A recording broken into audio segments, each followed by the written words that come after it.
On the 9th of April, in the 8th week of a brand new reign, a 25-year-old woman signed a single page that made sure her own husband's name would never belong to their children. 69 years later, to the exact day, that same man died 2 months short of his 100th birthday. Nobody in that family has ever explained the coincidence. I checked the dates myself, and they hold up. Both of them. Sitting under this entire story like a floor nobody wants you to notice. I'm the voice behind British Crown Watch, and what I do is go back through the declarations, the letters that eventually surfaced, and the small entries most historians mention once and move past. Today I'm walking you through a marriage that's been sanded down into a fairy tale. Young sailor meets young princess, 73 years of quiet devotion, a man who just wanted a farm at the end. That version is missing the parts that explain why he wore one particular ring on his hand, without ever taking it off, for 77 straight years. Here's what actually happened to the man who married Elizabeth Windsor. Within a single month in 1947, he gave up his country, his religion, his royal titles, and a surname he'd only just been handed in the first place. He spent the next decade finding out how little any of that had actually bought him. And in the spring of 1952, 8 weeks into his wife's reign, a decision was made, not by him, not with him, that took his name off his own son and daughter. He found out about it the way you'd find out about a decision made about somebody else's family. If you've only seen the polished version, the grumbling old man who says awkward things at ribbon cuttings and secretly adores his wife, stay with me, because there's a woman in this family who finally said something about all of it out loud on camera, after he was gone. What she actually said is not what the headlines the next morning claimed. That single answer reorganizes everything else you're about to hear. Let's start with what most retellings get backwards. You've probably heard that Philip and Elizabeth barely lived under the same roof. That's not what the record shows.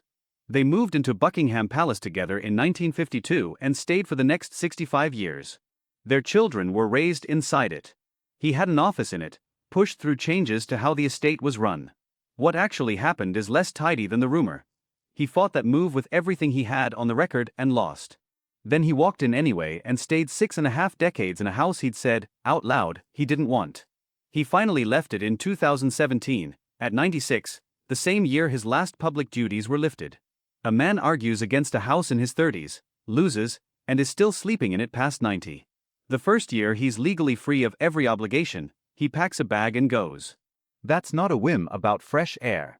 That's a sentence finally running out its term.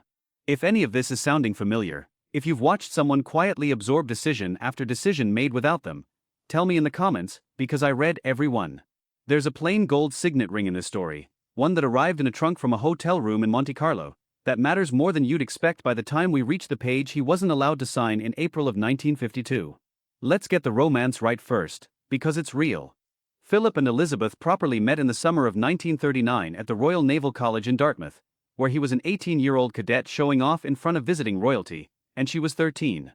By every account, including her governesses, Elizabeth couldn't stop talking about him afterward. He was tall, athletic, and apparently spent part of the visit jumping tennis nets for an audience that very much included her. It's a genuinely charming beginning. The problem is that almost every version of this story stops at the wedding, and the wedding is exactly where things get complicated.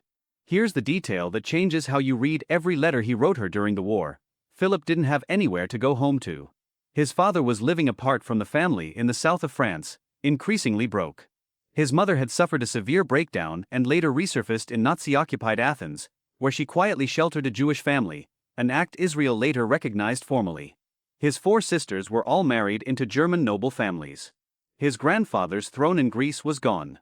He crossed his first border as an 18-month-old, evacuated from Corfu on a British warship. He spent school holidays absorbed by relatives who had room for him. He had a trunk, a bicycle, and no fixed address. So when a girl at Windsor started writing to him, what landed in his hands wasn't only affection. It was the first stable address anyone had offered him since infancy. He loved her genuinely by every account, and he also had nowhere else, and everyone around that family knew it. One more piece follows him into every room of this story afterward. In November 1937, when Philip was 16, a plane went down in fog outside Ostend, Belgium, killing everyone aboard, including his sister Cecile, 8 months pregnant, along with her husband and 2 young sons. Philip traveled to Germany for the funeral. A photograph survives of that procession, and it's worth finding, because it explains more about the decades that follow than any commentary can. A 16-year-old boy in a dark overcoat, walking behind his sister's coffin, flanked by men in uniforms belonging to a regime history has since fully reckoned with. He didn't choose his sister's marriages. He was a child when they happened. The British establishment he went on to serve the entire war in the Royal Navy. Future Queen mentioned in dispatches that the photograph counted against him far more than any of that service Japanese ever counted for him. So here's what he actually gave up to marry her: his Greek and Danish titles and his claim to the Greek throne, his Orthodox faith, for the Church of England, his citizenship, for British nationality. And because he'd never technically had a surname, he was given one: Mountbatten, the anglicized version of his mother's family name, itself quietly changed a generation earlier because it had sounded too German. A man born without a surname was handed one already invented once, by relatives managing an earlier war's optics. He walked into this marriage wearing a name that was itself public relations. Within 5 years, even that borrowed name would be taken from his own children, and what happens next isn't really about a name at all. It's about who in that family gets asked, and who simply gets informed. The engagement was announced in 1947, and the ring he gave her tells you something on its own. Its stones came from a tiara belonging to his mother, who by then had almost nothing else to give. They married on the 20th of November at Westminster Abbey, in front of 2,000 guests and roughly 200 million radio listeners. On the morning of the ceremony, the king made Philip Duke of Edinburgh. Notice what's missing: he wasn't made a prince of the United Kingdom, a gap that wouldn't close for a full decade. Picture the actual room, because most retellings reduce it to a single sentence. 2,000 guests, most of Europe's royal houses filling the bride's side. On the groom's side, one relative, his mother, seated alone, with empty space where his 3 surviving sisters should have been. None were invited. 2 years after the camps were liberated, nobody wanted German royal relatives photographed inside Westminster Abbey. The reasoning made a certain grim sense for 1947. Understanding a decision and living through its consequences are different things, and Philip had the second one. He never said a word about it publicly. Silence in this family isn't the exception. It's closer to a house style. That's the marriage beginning: a man with one blood relative in the building, wearing a ring from a father he'd barely seen, carrying a surname assembled for him by committee. Elizabeth's mother reportedly never warmed to the match, largely over his German connections, and more than one biographer has repeated the same blunt nickname attached to him behind closed doors, never publicly denied by the woman it's attributed to, who outlived him by nearly 2 decades. Picture how that operates daily, because it's not dramatic, that's what makes it worse. 12 people at drinks before dinner, all understanding exactly what's implied, without anyone saying it directly, while he watches it circle the room in the pauses. He was 26, had spent 6 years being shot at for this country, and had buried a sister and half her family less than a decade earlier. By every surviving account, he absorbed it for years without giving anyone the satisfaction of a reaction. There's a particular kind of loneliness in being the only person in a room who has to be perfectly behaved at all times, and that was essentially his assignment for the first years of this marriage. He wasn't yet a duke with real influence. He wasn't yet a father with any legal claim over what his children would be called. He was functionally a very correct young naval officer standing in rooms full of people who outranked him socially and had known each other for decades, waiting to see whether he'd earn a permanent place or simply be tolerated indefinitely. That distinction, earned versus tolerated, turns out to matter enormously for how the rest of this story unfolds. Before the part that finally broke that pattern, this marriage deserves its due, there was a genuinely happy stretch. Between 1949 and 1951, stationed with the Mediterranean Fleet in Malta, Elizabeth joined him. No red boxes, no household of consequence. She drove herself around the island, watched him play polo, not particularly well. Nearly everyone who knew them then describes 2 different people. Looser, quicker, simply a married couple where nobody had asked either of them to be anything else. Hold that picture, because it ends in a single phone call, and nothing that follows fully brings it back. In February 1952, the 2 of them were in Kenya when her father died in his sleep at Sandringham. The news reached the touring party hours before it reached her, and the man who received it first was Philip. Multiple people present that day described the same thing. Not grief exactly, but something closer to half the world dropping onto him at once.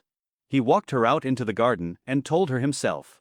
Within the hour she was back at her desk, apologizing to staff for disrupting the schedule. That's the last full hour of the marriage as it had existed, because the machinery of the monarchy arrived the very next day. From that morning forward, he walked 2 paces behind her in every room, for the rest of his life. Her private secretaries answered to her, not him. He had commanded a warship at 29. By 31, his job description had narrowed to being present, being quiet, standing slightly to the left. He never returned to the Navy. The one thing in his adult life that had been entirely his own ended on the 6th of February, 1952, and never reopened. He was 30. He lived to 99. He spent 69 years as He a and man Elizabeth who'd been had spent genuinely 3 excellent years at at Clarence something, House and was never which he'd permitted personally to do it overseen again. the renovation Watch of, what happened down next to with the arguing house, with contractors because over it's the the dress plumbing. rehearsal for The a move much to bigger Buckingham fight. Palace was treated as inevitable. He fought it anyway, arguing the palace was a museum with beds in it, that the courtiers who ran it were exactly the problem, not the solution. Every title holder in that building lined up against him, and so did the government. They moved in May 1952. He lost in front of his wife, the staff, and an institution that had already decided what kind of man he'd be allowed to be. His mother-in-law then took over Clarence House, the one home he'd actually built with his own hands. He had one thing left untouched. Nobody had said anything yet about his name, in spring 1952, that felt settled by custom, not law. His children were Charles and Anne, 3 and 18 months old, and as far as he understood, the surname on their paperwork was always going to be his. Here's where it broke open, at a dinner party he wasn't even at. Louis Mountbatten, the uncle who'd arranged Philip's naturalization and supplied his surname, announced at a private dinner that the House of Mountbatten now reigned in Britain. That sentence reached Queen Mary within a day, the woman who'd personally watched her own husband change this family's surname away from a German one during an earlier war, specifically to save the monarchy. She didn't go to her granddaughter. She went straight to the government. A dispute over one man's surname became a matter for the Prime Minister, and Philip wasn't consulted about any part of it.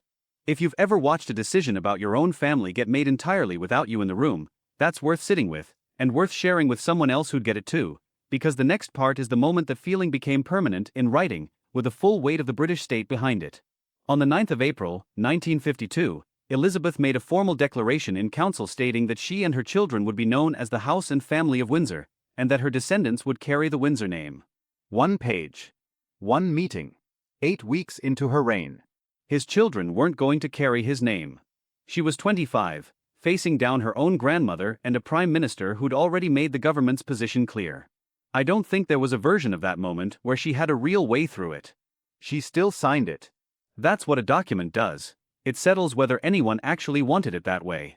There's exactly one line Philip is reliably reported to have said about this in private, which eventually became public anyway. He's widely quoted as saying he felt like nothing more than an amoeba, and that he was the only man in the entire country not permitted to give his own name to his own children. Every dockworker in Britain in 1952 had the right that he alone, among every man on that island, had just been formally denied, in writing, at his own wife's grandmother's request. The next scene is the one where he had to physically perform his place in this arrangement in front of 27 million people, at that point the largest television audience in the country's history. At the coronation in June 1953, after Elizabeth was crowned, the ceremony moved into the homage, the oldest part of the entire service, where senior men of the realm kneel and swear loyalty. Philip went first, ahead of the archbishops, ahead of every duke in England. He climbed the steps in full ceremonial robes, removed his coronet, knelt in front of his own wife on live television, and swore a centuries-old oath handing over his body and his standing in the world to the monarch kneeling in front of him. Then he stood, touched her crown, kissed her cheek, and walked backward down the steps, because nobody turns their back on the sovereign. He was 32, 5.5 years into the marriage. His face doesn't move once in the footage. Almost nobody watching in 1953 read it as anything other than devotion, and that's the strange part. The more perfectly he performed his own diminished role, the more the public loved him for it. The Prince of the United Kingdom title that had never arrived finally came through in February 1957, a decade late, and the same month a very different story broke open. Philip had just returned from a 4-month solo tour aboard the royal yacht, and the press worked out correctly that 4 months is a long stretch for any married couple. Rumors of a rift spread within days. Buckingham Palace did something it almost never does, issued a direct, on-the-record denial that there was any trouble in the marriage, breaking a century-old habit of never confirming or denying anything at all. The rumors of an affair weren't true as far as anyone's established, but the palace choosing to answer at all told the country something real was worth defending. 3 years later, on the 8th of February, 1960, Elizabeth issued a new order. Descendants without royal titles would use the compound surname Mountbatten-Windsor. By then Queen Mary was dead and Churchill was out of office. It took 8 years to get his name into the record at all, and even then, only for descendants who wouldn't be royal. Charles and Anne, the 2 children the whole fight had actually been about, kept Windsor. He got the principle. He never got his own children back. The first time the compound name ever appeared in public was on the 14th of November, 1973, when Princess Anne married Mark Phillips and signed the register as in Mountbatten, Windsor. Her father When standing Diana's a few feet marriage away. came apart It's publicly the in the closest early thing 90s, to a real victory one of the in very story, few people in and that it happened family who because wrote to one her young about woman it, decided on her repeatedly, own, over a how she long wanted stretch to of sign time, her name. was Philip. The letters became public knowledge later and surprised a lot of people, because by then the public caricature of him had calcified into a bad-tempered old man who said the wrong thing at factory openings. By the accounts of people who actually read them, the letters were careful and genuinely engaged, even as they grew firmer over the years about what he thought her choices were doing to his son. He wasn't obligated to write any of them.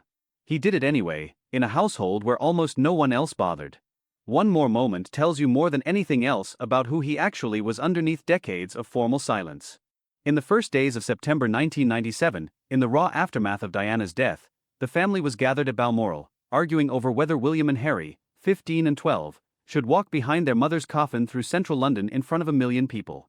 Philip is widely credited with settling it, by telling William he thought he'd regret it later if he didn't, and then offering to walk the entire route beside him so he wouldn't have to do it alone. He was 76 years old, under no obligation to be anywhere near that procession, and he put himself in it anyway so a 15-year-old wouldn't have to carry it by himself. He never mentioned it publicly again. In May 2017, Philip stepped back from public duties at 95. He moved to Wood Farm on the Sandringham estate, modest, a small staff, a view of an open field. Elizabeth visited on weekends. For 4 years, by every account, the two of them seemed genuinely at ease with the arrangement. And still, one theory took over the public conversation and never fully let go, that he'd waited 65 years, and the day his last obligation lifted, walked out to make a point that could never be answered any other way. He died at Windsor Castle on the 9th of April, 2021, at 99, 69 years to the day after the declaration that took his name off his own children. Pandemic restrictions meant only 30 people could attend his funeral, in a chapel built for 800.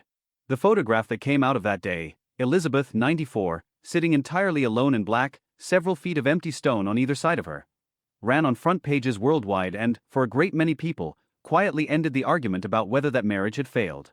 That autumn, an ITV documentary put the spite theory directly to Anne, widely agreed to be the most disciplined public speaker in that family, 5 decades of declining to take the bait. She chose to answer this one anyway, and had to pause partway through. What she actually said was that he simply got older, and wanted somewhere he could walk around a farm without a crowd trying to shake his hand. Every headline called it a denial, and it is one. But you don't bother denying a rumor nobody's repeating. You deny the one that's gotten loud enough to worry you. The fact that the Princess Royal sat down on national television specifically to knock that theory down tells you exactly how far it had traveled. Read the actual sentence again, not the headline. He wanted somewhere nobody was watching him. 96 years old, 70 years inside an institution that had taken his career, his surname, and his say in nearly every major decision about his own household. What his own daughter had to explain to the country, after he was gone, is that all he'd wanted at the very end was one field where nobody could see him. There's no affair in this story, no scandal that broke the marriage apart. Every part of what happened here is dated and part of the public record. The damage was done by paperwork, in the first 8 weeks of a reign, and both of them lived on top of it, without ever discussing it publicly, for the next 69 years. I'm Harold, and I'd genuinely like to know what you think, whether a man can carry something like that for 6 decades and still call the marriage a happy one.